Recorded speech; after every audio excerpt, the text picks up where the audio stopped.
पत्नी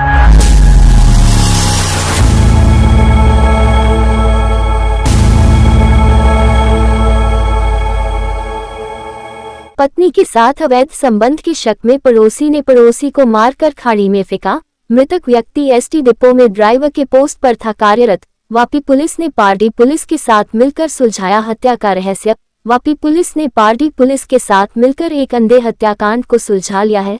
शक के आधार पर पुलिस ने मृतक के पड़ोसी को बुलाकर पूछताछ की तो वो ही हत्यारा निकला। पुलिस सूत्रों के मुताबिक बीते दिन वापी कब्रिस्तान रोड पर रहने वाले अरविंद राठवा की लाश पारडी स्थित नदी में मिली थी। मृतक अरविंद एसटी डिपो में बस ड्राइवर थे। लाश मिलने के बाद पारडी पुलिस और वापी पुलिस ने गहन छानबीन की तो मामला अवैध संबंध का निकला।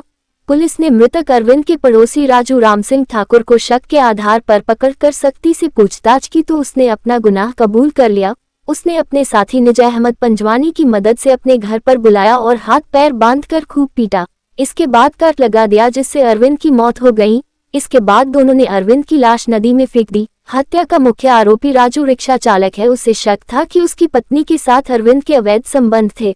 पुलिस ने दोनों आरोपियों के खिलाफ भारतीय दंड संहिता की धारा 302, 201, 342, 120 बी और 34 के तहत मामला दर्ज कर आगे की कार्यवाही शुरू कर दी है।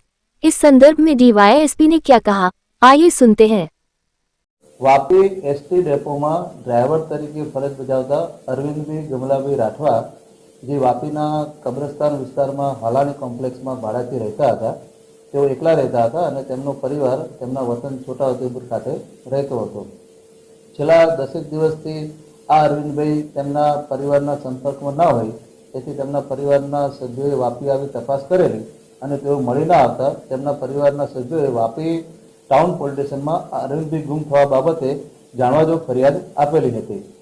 આ જાણવાજોગની તપાસ દરમિયાન આ અરવિંદભાઈનું એમના જ વાપી ટાઉનમાં રહેતા પાડોશીએ ખૂન કરી અને એમની લાશ પારડીના કોણિયા વિસ્તારમાં ગંગા નદીમાં ફેંકી દીધેલી હકીકત મળતા પોલીસ સ્થળ ઉપરથી આ અરવિંદભાઈની લાશ શોધી કાઢેલ હતી અને તેને પોસ્ટમોર્ટમ માટે સિવિલ હોસ્પિટલમાં મોકલી આપેલ છે।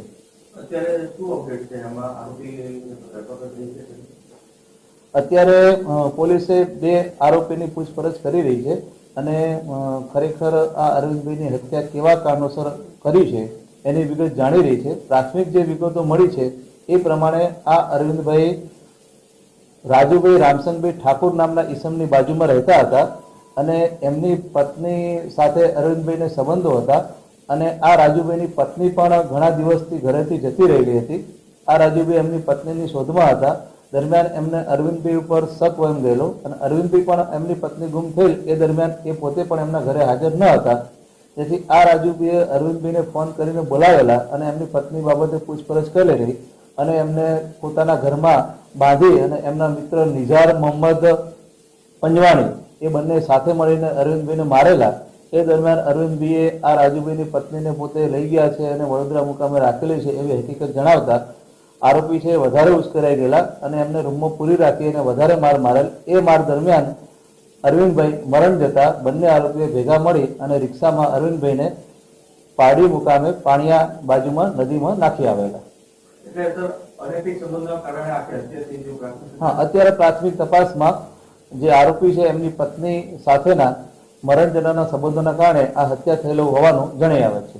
સર, બંને જે છે આરોપીઓ છે તે અને જે મરનાર છે અને અગર ભૂતકાળની વાત કરીએ તો એનો કેવો રહ્યો છે? આ લોકો મેરેજ કરેલા છે પણ કંઈક એવી વાત છે કે આની પહેલા પણ લોકો મેરેજ કરેલા છે।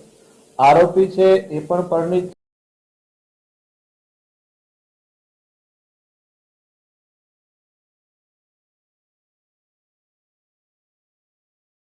you